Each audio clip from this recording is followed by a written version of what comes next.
BTS 팬덤인 아미 이야기를 더 해볼까요? 전 세계 아미들은요, 안티들의 공격들을 막아내고 있습니다. 그리고 방송사에 잘못 낸 기사들을 집단적으로 찾아내서 항의하기도 하고요, 바로 잡기도 합니다.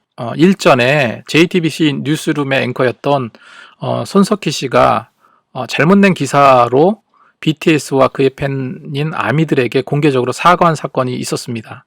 이건 전례가 없었던 일이라고 하죠. 이런 BTS의 팬덤인 아미의 힘을 우리는 실감할 수가 있는 거죠. 그런 아미의 힘은요, 이에 머물지 않고 미국의 흑인 인권운동과 트럼프 재선 반대까지 어느 정도 영향력을 행사하기도 했습니다. 또한 전 세계의 어떤 크고 작은 시위 가운데서 세계에 이슈화하기 위해서 한글 팻말을 들고 시위하는 나라가 있기도 합니다. 이런 현상을 우리는 어떻게 이해하고 받아들여야 될까요? 비단 BTS 팬 아미 말고 다른 K-팝 팬덤들 역시 정치적이고 인권적이고 인종적인 그리고 세계 이슈들에 대한 영향력을 보이고 있다는 점에서 저는 굉장히 놀라웠습니다. 저는 방탄소년단과 아미 그리고 K-팝 스타들과 그들의 팬덤의 영향력은 시간이 갈수록 더 강해지고 더 큰 영향력을 행사할 것이라고 생각하고 있습니다. 자, 그렇다면 그런 영향력을 행사하는 것이 나와 무슨 상관이 있어서 그러냐, 우리 믿는 자들과 무슨 연관이 있다고 하느냐 말씀하실 수도 있습니다. 아미를 위시해서 단단하게 다져져 가고 있는 K-팝 팬덤들의 선한 영향력에는요, 정말로 박수 칠만 하죠. 이제껏 그래왔듯이 팬 이상의 사회적인 약자들과 어려움에 처한 자들을 위한 목소리를 높인다는데 반대할 이유가 어디 있겠습니까? 계속해서 저들의 선한 영향력을 펼칠 것을 저는 응원하고 있습니다. 하지만 그럼에도 불구하고 만약에 이것이 서로 논쟁이 되고 있는 어떤 정치적인 이슈나 논란이 될 만한 그런 사회적인 이슈에 나름대로의 영향력을 행사하게 된다면 그것은 크고 작은 갈등과 문제가 생겨나게 될 것은 자명한 일입니다. 실례로 작년 칠레에서 지하철 요금 인상으로 반정부 시위가 계속된 적이 있었습니다. 칠레 정부는 그 반정부 시위의 중심에 K-팝이 있다라고 그런 보고서를 냈다고 합니다. 그런데 이 칠레 정부가 어떻게 보면 뜬금없는 이야기 같지만 상당히 객관적인 자료를 제시했어요. 현지 언론에 따르면 칠레 정부는요, 지난 10월 18일부터 반정부 시위 참가자들의 소셜미디어 사용 패턴을 분석하고 보고서를 작성했다고 합니다. 그런데 내무부가 작성해서 검찰에 제출한 112쪽의 분량의 보고서는요, 그 보고서의 핵심은요, 반정부 시위에 외국의 영향력이 두드러졌다는 특징이 있었고 그 가운데 가장 막강한 화력으로 등장한 것이 K-팝이었다는 거예요. 이런 내용을 칠레 정부가 공식적으로 발표한 것입니다. 우리가 작년에 홍콩 시위도 기억나시죠? 홍콩 시위가 있을 때 한글로 된 팻말을 들고 시위하는 사람들을 종종 볼 수 있었어요.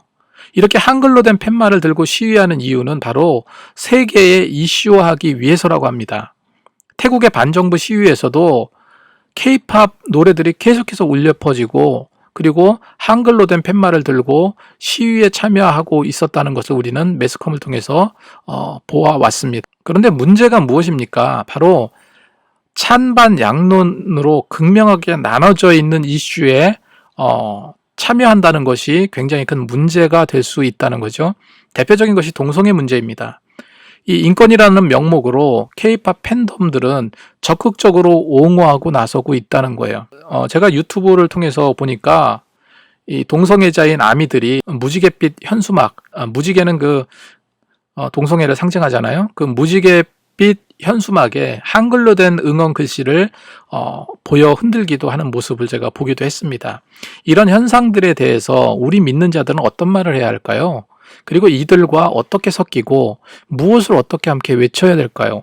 그리고 믿는 자로서 어떤 교훈을 던질 것이며 신앙의 양심으로 어떤 부분은 우리가 주의하고 경계해야 할까요? 이런 물음에 대한 답변을 우리는 준비해 나가야 한다는 겁니다. 그래서 저는 더 BTS를 중심으로 한 한류 현상이 어디까지 세계 주류에 영향을 주는지 지속적으로 나름대로 모니터링하면서 성경이 말하는 바른 방향을 한번 제시해보고 싶다는 것이에요. 그런데 이렇게 또 말씀하시는 분도 계실 것 같아요.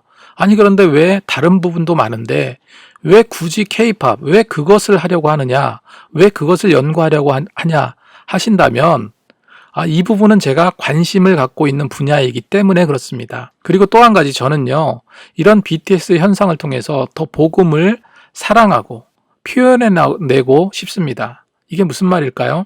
이건 앞으로 지켜봐 주시면 좋겠습니다. 마지막으로 저는 앞으로도 방탄소년단들과 관련된 영상을 자주 제작하게 될 것 같습니다. 그러기 위해서 나름대로 몇 가지 원칙을 세웠어요. 먼저 방탄소년단들의 행보를 순수하게 전달하는 역할도 할 계획입니다. BTS뿐만 아니라 이런 주류의 믿는 자로서 비판의 내용이 있더라도 비판보다는 다름과 비교에 초점을 맞춰서 영상을 제작할 계획입니다. 그럼에도 불구하고 저는 음악 전문가가 아닙니다. 저는 그저 음악을 좋아할 뿐이죠. 1차적으로 지금 일어나고 있는 이슈들을 전달하는 전달자 역할을 감당할 것이고, 그에 대해서 성경적으로 코멘트를 하겠습니다. 물론 성경적인 코멘트를 하겠지만 솔직히 개인적인 사견이 안 들어갈 수는 없을 것 같습니다. 하지만 개인적인 사견은 최대한 자제하도록 하겠습니다. 저는 지금 교회의 현실을 보면요, 정말로 마음이 아파와요. 코로나로 인해서 예배를 제대로 드리지 못하는 것, 그것 때문만은 아닙니다. 정말로 부끄럽고 감추고 싶은 치부는 정말로 드러날 대로 다 드러났어요. 교회가 짓이겨질 대로 다 짓이겨졌습니다. 그럼에도 불구하고 제 생각은 정말로 교회의 상처와 골마 터진 것들이 다 드러났지만 그럼에도 불구하고 더 닦아내고 더 짜내야 된다고 생각을 합니다.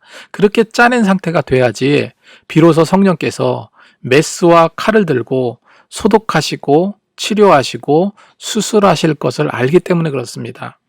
정말 이제 우리 믿는 자들이 변해야 됩니다. 그리고 더 무릎을 조아리고 회개해야 합니다. 가나안 정착 이후 문화와 종교에 종속되어서 결국 우상숭배와 타락의 길을 걸었던 이스라엘 백성들, 종국에는 멸망이라는 심판에 이른 것을 우리는 다시 한번 상기하고 싶습니다. 우리는 세상 문화를 즐기고 누리되 결코 사악하고 반기독교적인 문화를 결코 용납해서는 안 될 것입니다. 확고한 복음의 진리 위에 서서 세상에 바르지 못한 문화에 결코 종속되지 말아야 할 것입니다. 여러분 기억하십시오. 복음은 언제나 힘이 있습니다. 역동적인 생명력이 있습니다. 빛과 소금을 잃어버린 이 땅의 많은 교회들이 다시금 빛과 소금으로 세상을 밝히고 맛을 내는 그 노력이 다시 시작되어야 할 것입니다. 다시 한번 말씀드리지만 제가 BTS 소식이나 이슈를 전달하는 영상을 제작한다 해도, 그리고 아무리 BTS를 연구하고 공부한다 한들 내게 얻어질 수 있는 지식은요, 결국 방탄소년단들의 조각의 단편에 불과할 것입니다. 하지만 이런 조각들이 모이면 나중에 우리가 알고 나서야 되는 큰 자료, 요즘 말로 빅데이터가 될 거라고 생각을 합니다. 부족하지만 앞으로 많은 기대 부탁드립니다. 감사합니다.